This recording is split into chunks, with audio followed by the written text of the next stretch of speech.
Halo sobat semuanya, jumpa lagi bersama Bumi Majapahit Channel di sini. Sobat, untuk hari ini saya tidak akan mengajak kalian berjalan kemana-mana, tapi hari ini saya ingin mengajak kalian semuanya untuk mengenal beberapa jenis pataka dari Majapahit. Nah, seperti apakah bentuknya? Bersama saya Tony Kristanto, kita jelajah warisan pusaka di Bumi Majapahit.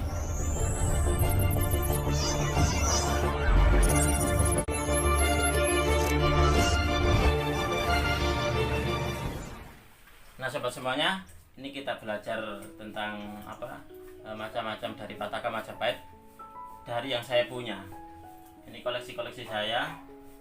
Kita mulai dari ini dulu sobat. Nah, kalau yang ini namanya Pataka Sang Dwijanaga Nareswara. Pataka Sang Dwijanaga Nareswara ini adalah berbentuk pataka nagari sebagai perwujudan naga kembar Tirta Amerta.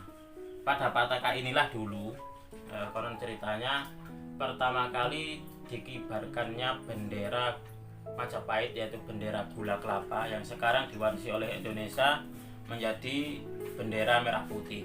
Itu seperti itu sobat. Lalu untuk yang kedua,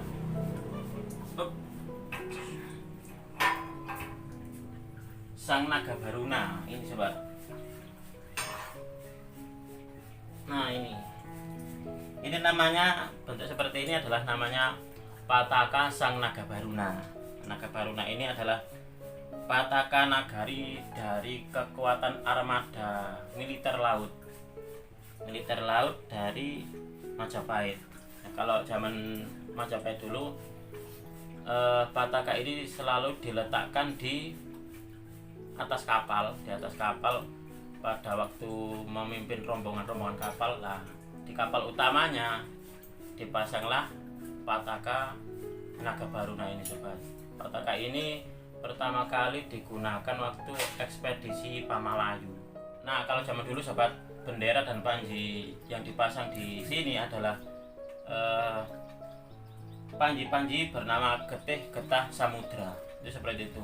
Yang kalau teman-teman lihat itu berbentuk 5 garis merah dan 4 garis putih. Itu namanya panji Getih Getah Samudra miliknya Majapahit yang sekarang diadopsi oleh Angkatan Laut Indonesia. Itu seperti itu. Kalau nggak salah namanya ular samudra kalau nggak salah.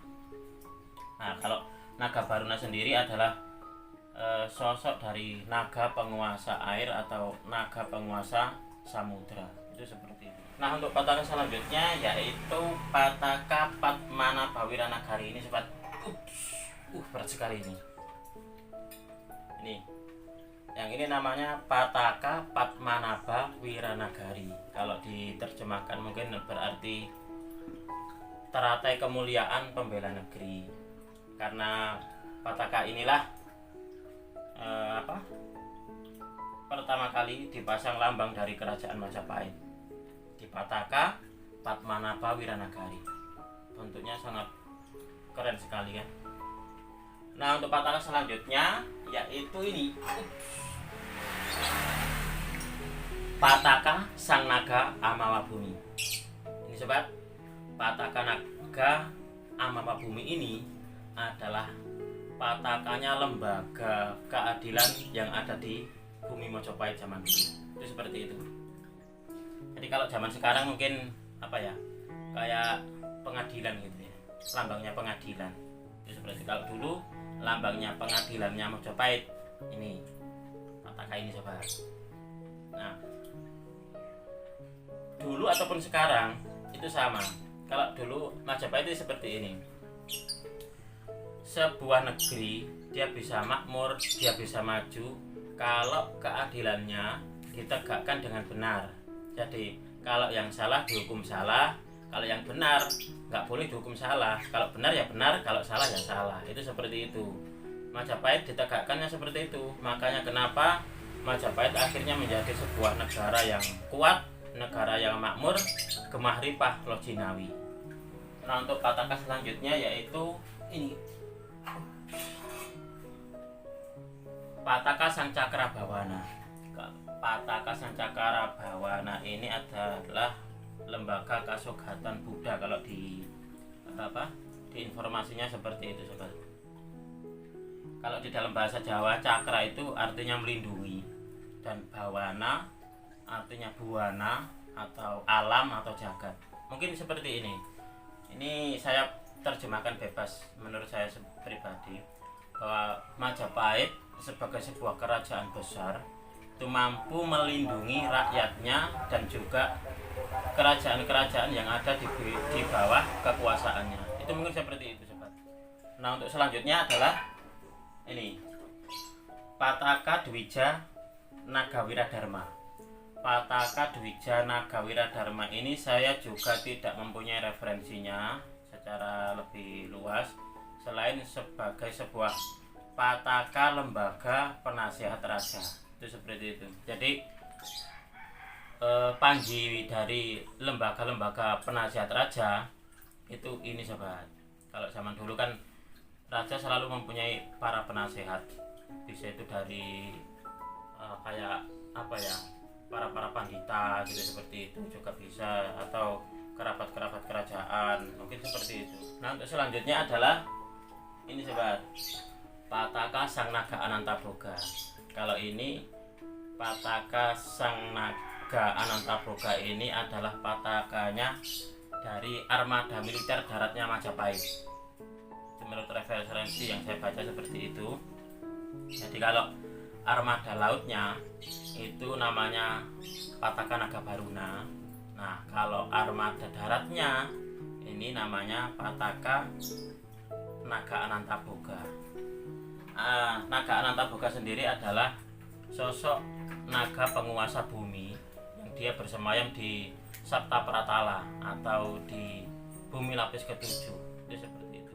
Itulah kenapa zaman dulu armada militer lautnya Majapahit juga hebat, karena mengadopsi dari sosok dari Naga Baruna, penguasa dari samudra. Lalu armada militer daratnya Majapahit pun juga kuat sekali karena mengadopsi dari naga penguasa bumi. Jadi Majapahit itu memang betul-betul apa yang menjadi ikonnya itu betul-betul mengandung sebuah filosofi dari sebuah kehebatan. Jadi, nah, untuk selanjutnya adalah Pataka Naga Dharma Putra atau Pataka Kinjeng Tunggul Manik. Bahwa Pataka ini adalah lembaga dari bela negara Majapahit. Pataka ini biasa digunakan atau diampu oleh pasukan-pasukan elit yang bernama Tunggul Manik, yaitu pasukan yang beranggotakan para putra-putri dari raja, baik raja pusat ataupun raja bawah. Apabila di medan pertempuran itu prajurit Majapahit mengalami pukulan telak, maka pasukan elit Tunggul Manik ini datang dengan pesan, membawa sebuah pesan gini, untuk membakar semangat dari para prajurit Majapahit, bahwasanya seorang raja pun juga mengorbankan orang-orang yang dicintainya dalam membela negara. Itu seperti itu. Nah, itulah tadi sobat beberapa dari pataka koleksi saya. Apabila ada kekurangan dalam penyampaian atau ada kekeliruan saya yang tidak saya sengaja, saya juga mohon maaf. Apabila kalian punya referensi lain, silakan tulis di kolom komentar nanti seperti apa. Karena bagaimanapun juga kita di sini intinya adalah belajar bersama. Jadi mungkin saya ada kekurangan, nanti kalian bisa menambahkannya. Jadi mungkin kalian punya kayak kekurangan informasi, mungkin di video ini bisa menambahkan informasi yang kalian punyai selama ini. Itu seperti itu. Nah, dari saya cukup sekian. Terima kasih sudah menonton video saya dan salam dari bumi Majapahit.